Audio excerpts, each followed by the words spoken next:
अस्सलाम वालेकुम। आज हम जो गैसेस पोल्यूटेंट्स है उनमें से हमने आपसे के साथ जो पहला गैसेस पोल्यूटेंट है यानी ऑक्साइड्स ऑफ सल्फर जो है जिसमें सल्फर डाइऑक्साइड और सल्फर ट्राइऑक्साइड आते हैं वो कैसे एक्ट करते हैं एज ए पोल्यूटेंट्स और उनका सोर्स क्या है, हार्मफुल इफेक्ट्स क्या है, वो हमने आपके साथ पहले वीडियो में डिस्कस किए हैं। आज अब जिस वीडियो में हम oxides of nitrogen in nitrogen के जो ऑक्साइड्स है जैसे नाइट्रिक ऑक्साइड NO या नाइट्रोजन डाइऑक्साइड NO2, उनका सोर्स और उनके जो हार्मफुल इफेक्ट्स है वो आपके साथ डिस्कस करेंगे।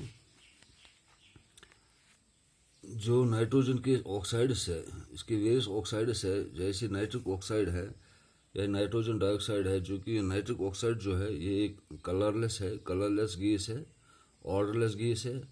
और जो नाइट्रोजन डाइऑक्साइड है ये एक brown gas with pungent order. ये दो ऑक्साइड्स है जो एटमॉस्फेरिक पोल्यूटेंट्स कहलाते हैं, ये एटमॉस्फेयर को पोल्यूट करते हैं। ये ऑक्साइड्स दो, इनके सोर्सेज जो है, अगर हम हाई आल्टीट्यूड पर जाएंगे, at a high altitude when lightning strikes और thunderstorm the two major constants of air. जब हम हाई आल्टीट्यूड पर जाएंगे वहाँ पर थंडरस्टॉर्म या वहाँ पर लाइटनिंग जब होती है तो जो मेन दो कांस्टेंट ऑफ एयर जो होते हैं डाई नाइट्रोजन और डाई हाइड्रोजन यानी N2 और O2, जो डाई नाइट्रोजन और डाई ऑक्सीजन होते हैं, we do not react with each other at a normal temperature. क्योंकि ये एक दूसरे से नहीं मिलते हैं, जब नॉर्मल टेम्परेचर में हम होते हैं ये एक दूसरे के साथ रिएक्शन नहीं करते हैं, मगर जब eight a high temperature they gives oxides. जब हाई टेम्परेचर में हम जाएंगे कि ये दोनों जो है ये ऑक्साइड्स बनाते हैं, नाइट्रोजन और डाई नाइट्रोजन और डाई ऑक्सीजन, ये ऑक्साइड्स बनाते हैं जैसे नाइट्रिक ऑक्साइड और नाइट्रोजन डाइऑक्साइड बनाते हैं। जो इसके अदर सोर्सेज है, कंबशन ऑफ फॉसिल फ्यूल्स है, जो अगर हम उनको कंबशन करेंगे, जलाएंगे, जैसे हमारे पास होता है कोल। अगर कोल हम लेंगे, ये फॉसिल फ्यूल है, ऑयल लेंगे, गैसोलाइन लेंगे, एटसेट्रा, जो ये चीज़ें हैं इनको हम कहते हैं ये फॉसिल फ्यूल्स है। अगर हम इनको जलाएंगे तो इनसे नाइट्रोजन ऑक्साइड और नाइट्रोजन डाइऑक्साइड हासिल होता है। इन ऑटोमोबाइल इंजन्स, जब हम ऑटोमोबाइल इंजन में जब हाई टेम्परेचर हो जाता है, उनके ज़रिए हमें ये नाइट्रोजन ऑक्साइड और नाइट्रोजन डाइऑक्साइड हासिल होते हैं। जब हम तंबाकू स्मोक जो होता है या कुछ और इंडस्ट्रियल प्रोसेसेस होते हैं, उनके ज़रिए हमें नाइट्रोजन डाइऑक्साइड और नाइट्रिक ऑक्साइड हासिल होते हैं। जैसे कि अगर हम नाइट्रोजन ये भी गैस है, ऑक्सीजन ये भी गैस है, ये दोनों डाई नाइट्रोजन और डाई ऑक्सीजन दोनों गैस है। अगर हम 1483 केल्विन टेम्परेचर पर इनको आपस में रिएक्शन करेंगे तो ये नाइट्रिक ऑक्साइड बनाते हैं। NO ये भी गैस होता है। जब हम इनको बैलेंस करेंगे, यहाँ पर हम ट्वाइस लिखेंगे और ये बैलेंस हो जाएंगे। एक्चुअली जो NO है itself is not a strong pollutant। NO तो खुद एक स्ट्रॉन्ग पोल्यूटेंट नहीं है, but react readily with oxygen in the atmosphere. मगर जो ऑक्सीजन के साथ ये रिएक्शन करता है यानी N2 या NO plus O2 which gives NO2 या NO plus O3 which gives NO2 plus O2, यानी जो ये एक्चुअली खुद एक स्ट्रॉन्ग पोल्यूटेंट नहीं है, but when it reacts with oxygen in the atmosphere to give NO2। जो NO2 है it gets further oxidise to nitrate ion. अगर ये जो NO2 है ये फर्दर ऑक्सीडाइज हो जाता है और ये एक नाइट्रेट आयन बनाता है NO3 negative, which is washed away into the soil. ये सॉयल के साथ मिल जाता है where it acts as a fertiliser, और ये एज एक्ट करता है एज ए फर्टिलाइज़र, यानी ये हमारी जो ज़मीन है, जो हमारी सॉइल है, इसको फर्टाइल करते हैं। ये हो गया इसका सोर्स, यानी ऑक्साइड्स ऑफ नाइट्रोजन कहाँ से आते हैं, इनके सोर्स जो हैं वो हमने आपको बताए हैं।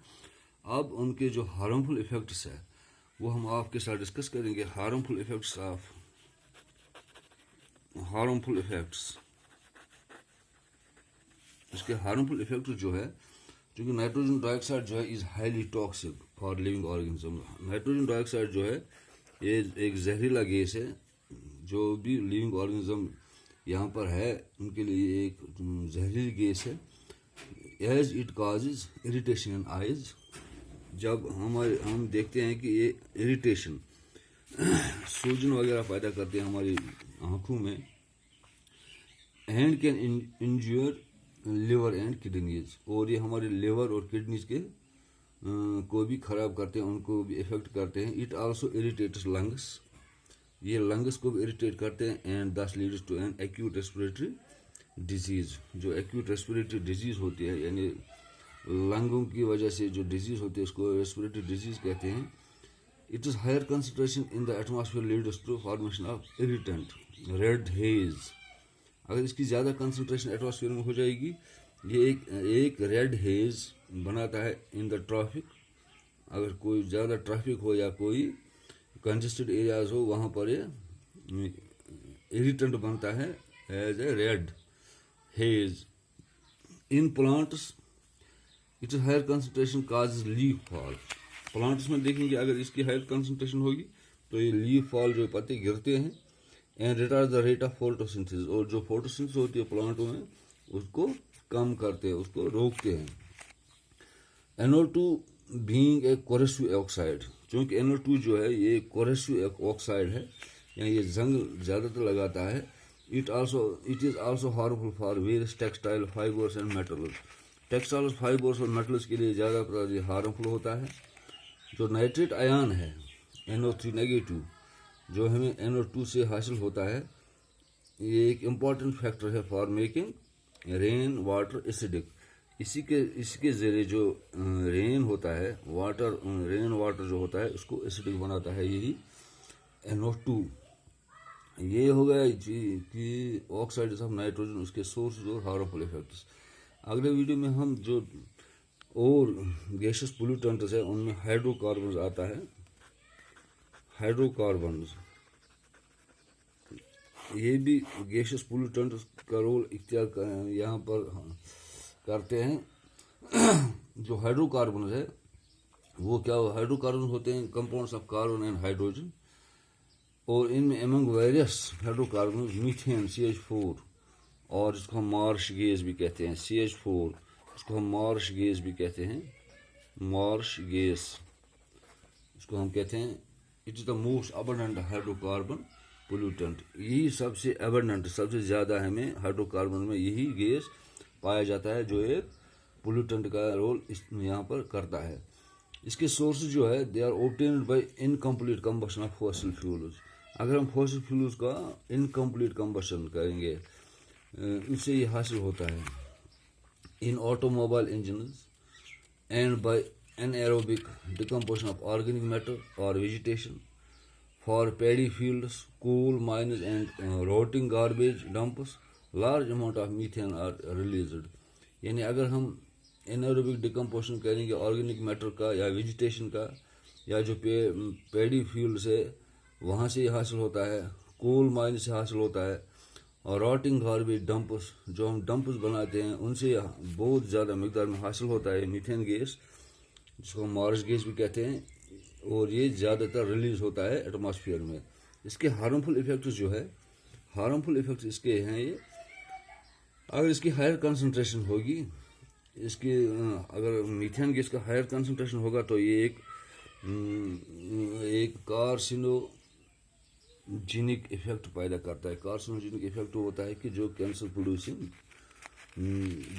प्रोड्यूसिंग होते हैं, यानी वो ऐसा, अगर ये ज़्यादातर इसके साथ कोई, यानी अगर हाइड्रोकार्बन में जो मीथेन गैस है अगर ये ज़्यादा कंसनट्रेशन में पाया जाएगा एटमॉस्फेयर में, तो ये कैंसर का बायस बन सकता है।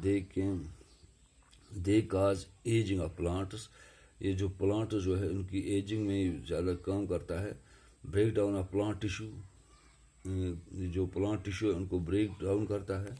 एंड शेडिंग ऑफ लीव्स, और लीव्स जो है वो गिरने या वो जो लीव्स है वो गिरने शुरू हो जाते हैं, ख़राब हो जाते हैं।